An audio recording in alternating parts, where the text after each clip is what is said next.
Olá, meu irmão, olá, minha irmã. Espero que você esteja bem, seja muito bem-vindo, muito bem-vinda ao Leitura Orante da Palavra, Leitura Viva da Semana Santa, Paixão do Senhor. Em nome do Pai, do Filho e do Espírito Santo. Amém. Ó Deus da vida e da justiça, que na fragilidade da cruz desmascarastes a crueldade dos impérios deste mundo. Ilumina a nossa caminhada, que ao contemplar a doação radical do Mestre da Paz, nosso coração se liberte da lógica do domínio e se abra para o serviço genuíno aos mais empobrecidos. Amém.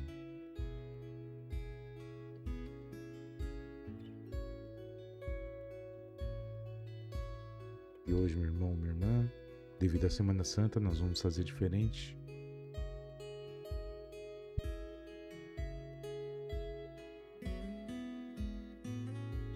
Essa semana não fizemos nenhum episódio, porque eu estava numa reflexão muito profunda.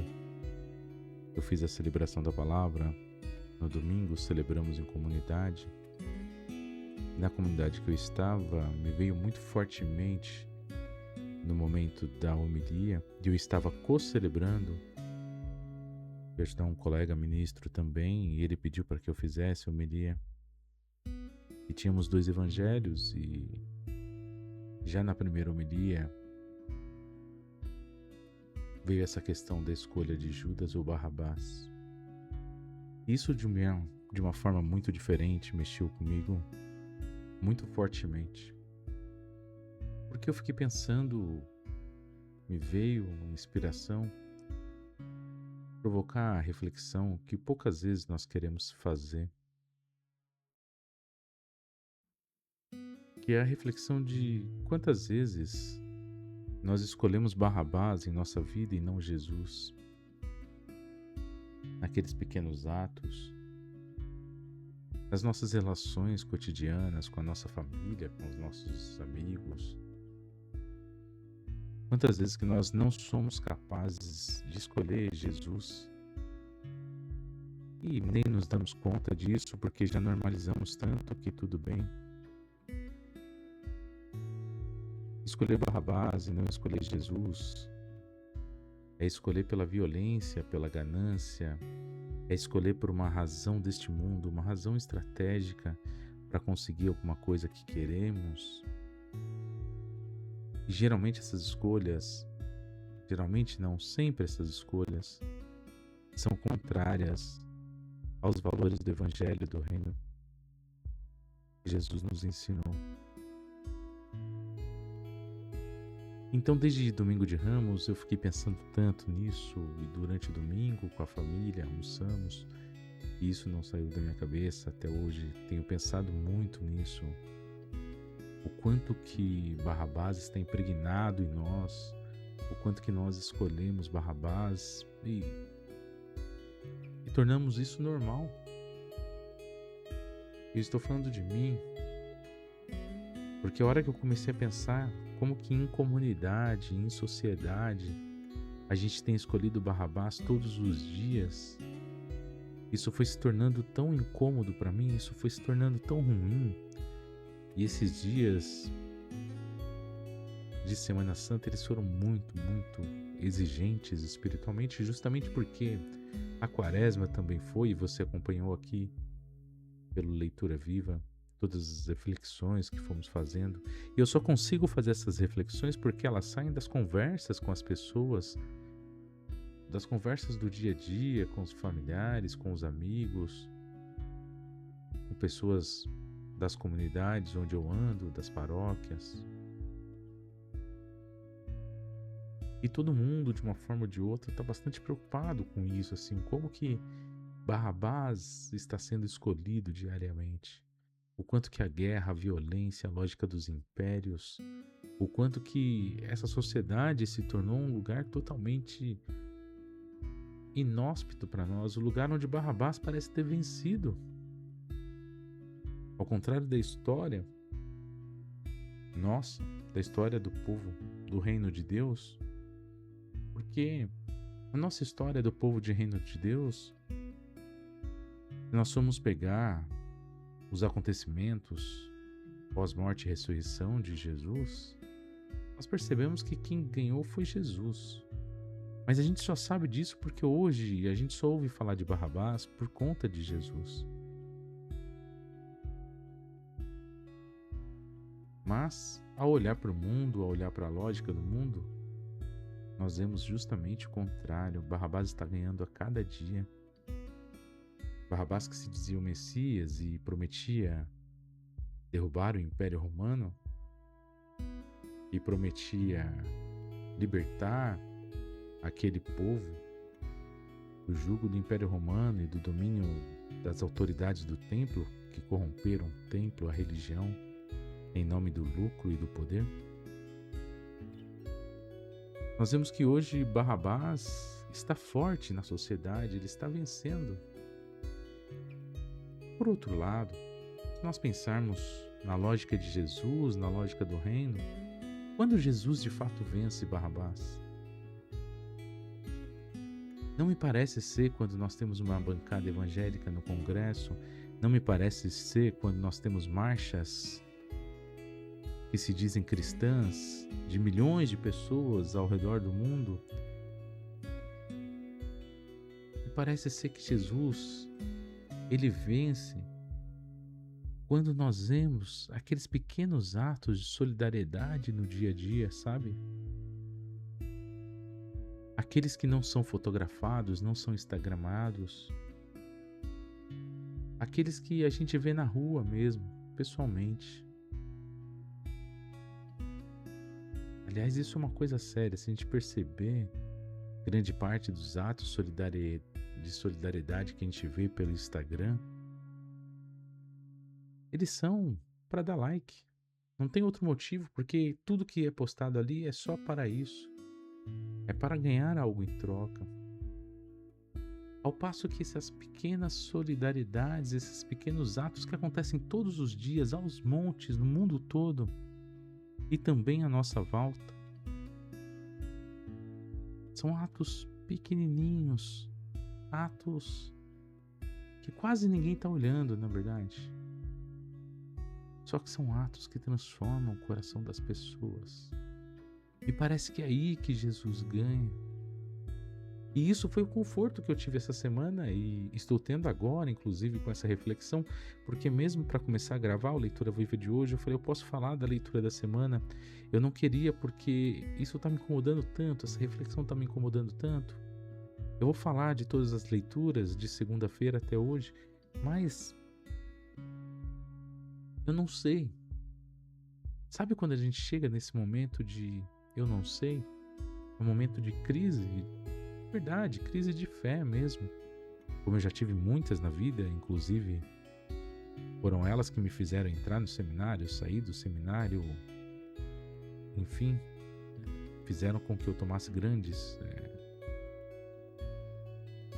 decisões na vida. E eu acredito que você também tem as suas crises de fé.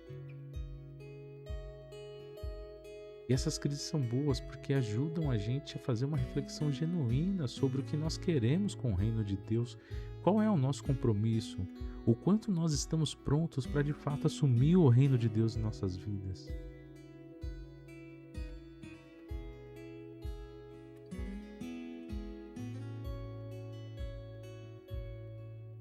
E aí então, vamos refletir um pouquinho sobre as leituras da semana, porque elas também nos causam esse desconforto, não é mesmo? A começar pelo Domingo de Ramos mesmo, a escolha de Jesus ou Barrabás, e que já antecedeu um pouco o início do julgamento de Jesus. Na segunda-feira, nós tivemos a atenção muito presente ali e uma reflexão sobre o egoísmo humano. Nós testemunhamos ali o choque do perfume derramado por Maria de Betânia, nesse gesto supremo de serviço, nesse gesto supremo de dar tudo o que tem para que aquele momento fosse um momento único, um momento sublime da presença de Deus. E por outro lado, nós temos a narrativa de traição de Judas. Nós precisamos olhar com muito cuidado para essa narrativa de traição de Judas. Eu sei, meu irmão e minha irmã, que está escrito, e sim, não vou falar aqui que Judas não traiu Jesus. Ele traiu, mas não foi bem daquela forma que está escrito ali. As 30 moedas ali, ela tem um efeito de retomar a antiga escritura, que também há traições por 30 moedas. Então, é uma alegoria que está aqui presente. Vamos lembrar que Judas, ele faz parte de um grupo de judeus que acreditam no Jesus messiânico, imperioso, o Jesus que vai entrar em Jerusalém a cavalo com seu exército triunfal, derrubar o governador, derrubar as estruturas do templo e colocar a sua estrutura para reinar eternamente. Essa é a imagem que Judas ainda carregava de Jesus. E não era só ele, era grande parte do povo judeu, e é por isso que o povo judeu escolhe Barrabás e não Jesus, porque quando o povo judeu que espera esse rei magnífico, esse rei imponente, vê Jesus perto da Páscoa, entrando em Jerusalém num burro, o povo se sente traído, se sente caçoado, diz: olha, é esse que vai nos salvar? Eles ali, para cumprir a escritura, eles fazem aquele papel teatral praticamente, de saudar o rei, mas tudo aquilo é um pouco que, inclusive de Jesus, porque Jesus escolhe entrar de burro para dizer bem a sua missão e para inclusive quebrar a expectativa do povo de que ele fosse entrar triunfalmente ali. Entrar montado num jumento significa justamente que ele está jogando na cara de todo mundo: olha, vocês não entenderem agora, não entenderão mais. Eu não sou esse Messias que vocês estão esperando. É claro que inspirado no Espírito Santo ele faz isso, e isso mexe com o povo, obviamente. E isso com certeza contribuiu para que o povo escolhesse Barrabás e para que Judas de fato traísse Jesus, porque Judas não se conformava. Judas tinha certeza que traindo Jesus, Jesus no último momento, porque ele é Deus e Judas cria nisso fielmente, é o Messias enviado por Deus, Jesus vai de alguma forma estalar os dedos, eu não sei, mas aí surgiu o exército dele e vai tomar tudo. Essa era a visão de Judas. É por isso que ele se mata logo depois que Jesus é crucificado. Ele se enforca, segundo a narrativa das Escrituras. Então, antes a gente tinha aquela brincadeira de malhar Judas, lembra disso? Então cuidado com isso, porque quando a gente aponta o dedo para alguém, acusando da morte de Jesus, a gente tem que apontar primeiro para nós mesmos, porque quem condenou Jesus e quem condena Jesus diariamente somos nós. Sou eu e é você que condena Jesus na sua vida.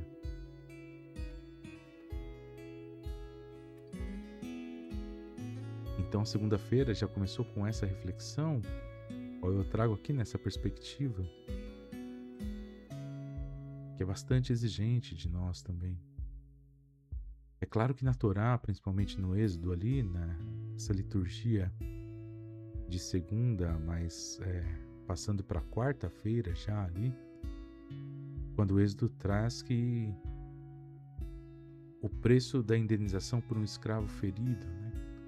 O mestre da paz, que é avaliado e vendido como uma mercadoria descartável para o seu povo, mostrando como que a traição ainda continua enraizada ali na vida do povo e como que nós monetizamos, né? Como que a vida começa a ter um preço. vendendo o próprio irmão.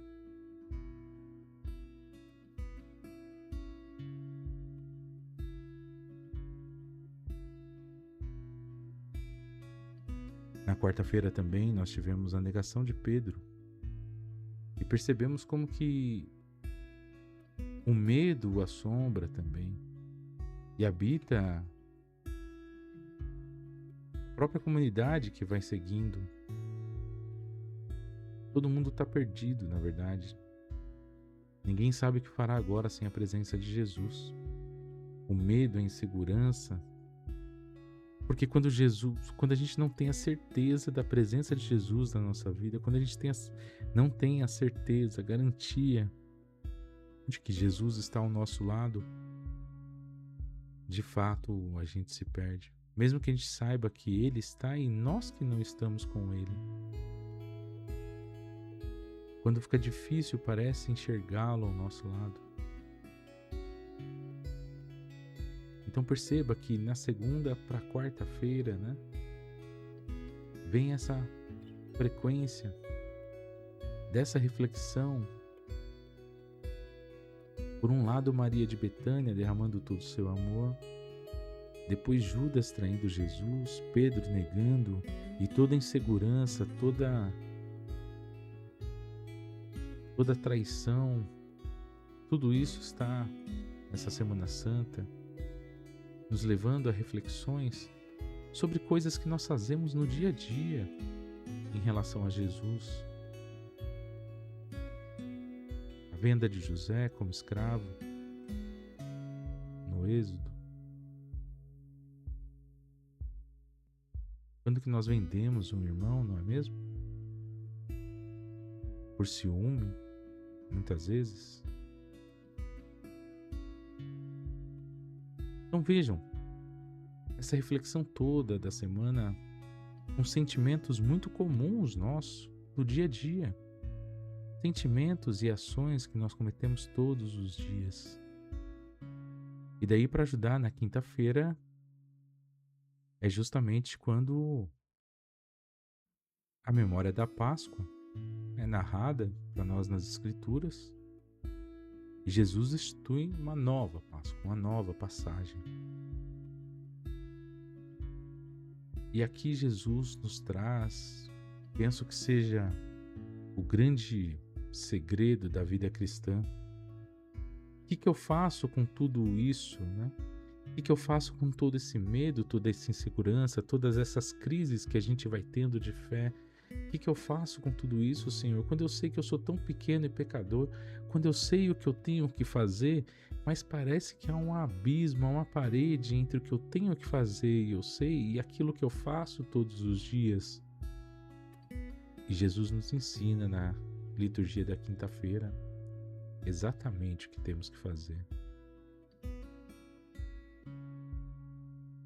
Quando o mestre tira o manto, se ajoelha e lava os pés dos discípulos nessa quinta-feira santa, ele está mostrando exatamente o que temos que fazer. Talvez se ele tivesse que dizer em palavras, ele diria: dispa-se de si mesmo, tire a roupa de você mesmo e vai servir a quem precisa. É só isso. Porque muitas vezes nós ficamos preocupados e preocupadas em querer fazer, em fazer aquilo que é certo, em fazer aquilo que é bom e que Jesus manda que a gente faça, que o Evangelho diz que para nós fazermos.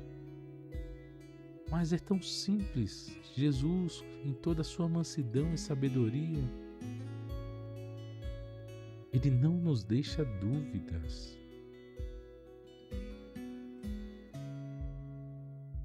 É só nos esvaziarmos de nós mesmos, de nós mesmas, deixar todas essas preocupações para trás, porque nós cremos em um Deus que está presente, nós cremos em um Jesus que está vivo e ressuscitado, que nos salvou do pecado.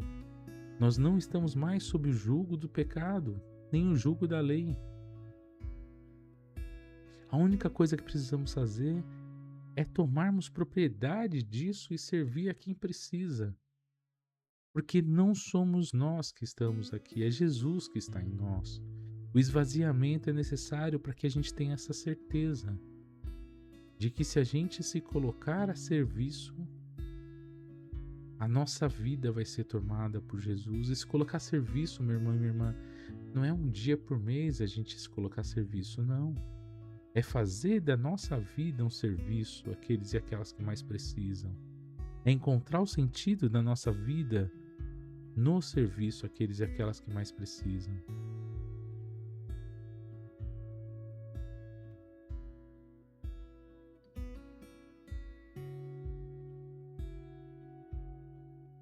A confiança em Jesus é o nosso motor, é a nossa força. E a alegria com que ele serviu no seu ministério também.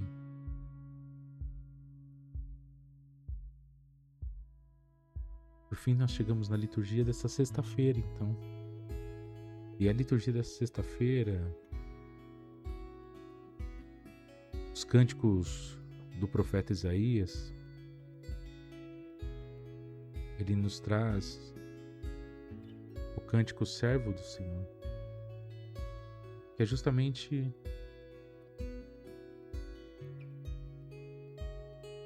a simbologia de quem está vivendo em dores, desfigurado, que assume sobre si as enfermidades de todo o povo. É o prenúncio da figura de Jesus, do servo do Senhor, Ebé e Yavé.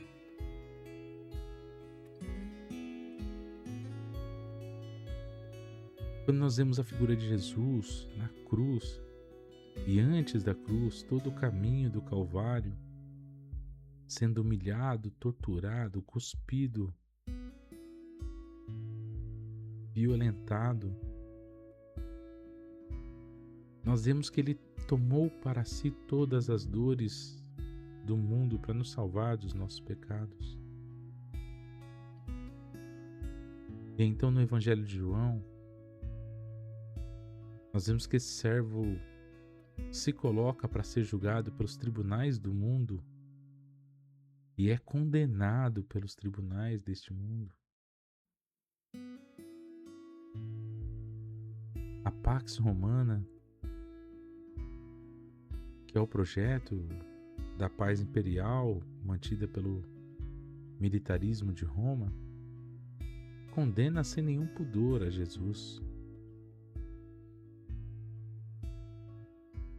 e dá a pena máxima, que é a crucificação, pela qual só os piores bandidos que foram escravizados e rebeldes políticos eram condenados. Portanto, nós ficamos nos perguntando, a cruz de Jesus, o que ela significa para a nossa vida? Pois é, meu irmão e minha irmã, ele nos garantiu isso e não tem como escapar. O sofrimento e a cruz, eles são próprios da vida. Nós não temos como escapar do sofrimento e da cruz.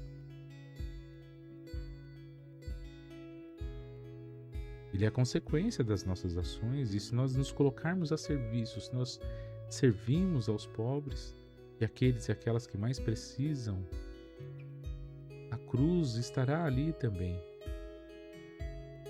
Mas essa cruz também é um fardo que nós podemos carregar. Ele também nos garantiu isso no seu Evangelho.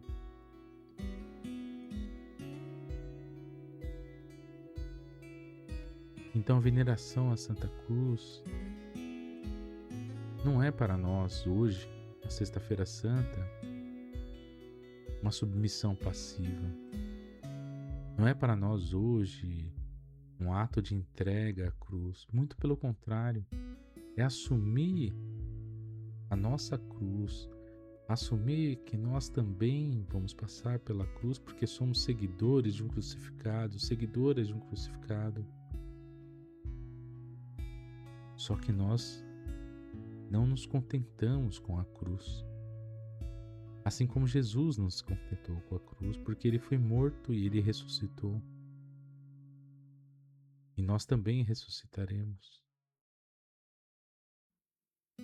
Então a gente precisa compreender nessa cruz todos aqueles e aquelas que sofrem e saber que nós vamos carregá-las porque somos seguidores de Jesus Cristo. Mas também nós precisamos entender que é pela cruz que se vence. O amor vence. Ele exige a nossa coragem para isso. Ele exige que nós estejamos prontos e prontas para viver de fato a construção do reino de Deus, porque sabemos bem que não é fácil, nós vamos contra tudo e contra todos dessa sociedade. Ajudar aqueles e aquelas que mais precisam, sem fazer disso um trunfo, um troféu ou querer ganhar grandes recompensas por isso, e nem pequenas recompensas, porque não há recompensa. A recompensa já foi dada na cruz. Nós fazemos isso não porque, isso vai nos fazer bem. Não, meu irmão e minha irmã, não vai fazer bem. Não pode fazer bem, porque se fizer bem tem alguma coisa errada. Cada pessoa que ajudamos, de alguma forma, nós vamos entendendo quantas pessoas ainda tem para ajudar e que nunca vão acabar. Nós vamos entendendo o quanto esse mundo é injusto, o quanto a lógica do mundo é injusta. Então nós não fazemos bem para poder receber o bem, não. Nós fazemos o bem porque somos seguidores de Jesus, e Ele fez o bem máximo de se dar na cruz por nós, e por gratidão a Ele nós fazemos e seguimos o seu exemplo. Essa historinha de que, se você fizer o bem, você vai ter o bem. Isso é lógica de retribuição. É como se fosse no mercado. E a fé não pode funcionar assim, meu irmão e minha irmã. A fé não é retribuição. Se você sentir algum orgulho, se você achar que é bom, se você sentir bem fazendo bem aos outros, aqueles que precisam de verdade, sabendo que você vai fazer o bem hoje e amanhã aquela pessoa pode morrer porque não tem quem faça o bem por ela. Percebe? Então essa sexta-feira, de fato, é para nós pensarmos nisso, para nós refletirmos sobre isso e que nós nos preparemos para revivermos hoje a entrega do Senhor na cruz e compreendermos o significado verdadeiro dessa cruz, que a gente possa aproveitar sim as encenações e toda a comemoração comunitária sobre isso, mas que nosso coração esteja contrito, esteja de fato revivendo esse momento junto a Jesus. Eu não diria sentir a sua dor, porque ninguém sentirá a dor do mundo como ele sentiu, mas que a gente possa sentir só a nossa dorzinha aqui, a nossa dorzinha humilde enquanto seres humanos, que somos pecadores, que a gente possa sentir um pouquinho da dor do mundo de hoje, compreender o tamanho das cruzes que existem para nós carregarmos hoje e sabermos que sim, nós podemos carregá-las, basta que tenhamos coragem para isso. O Papa Francisco, numa mensagem para o primeiro Dia Mundial dos Pobres, número 3, ele diz assim: a cruz, aliás, é o lugar onde se manifesta de maneira superabundante a compaixão de Deus pelo nosso mundo. A partir do amor de Cristo pelos pobres, a Igreja foi chamada a colocar-se sempre ao seu lado, reconhecer neles a voz do Espírito e a comprometer-se por eles no caminho da justiça e da paz.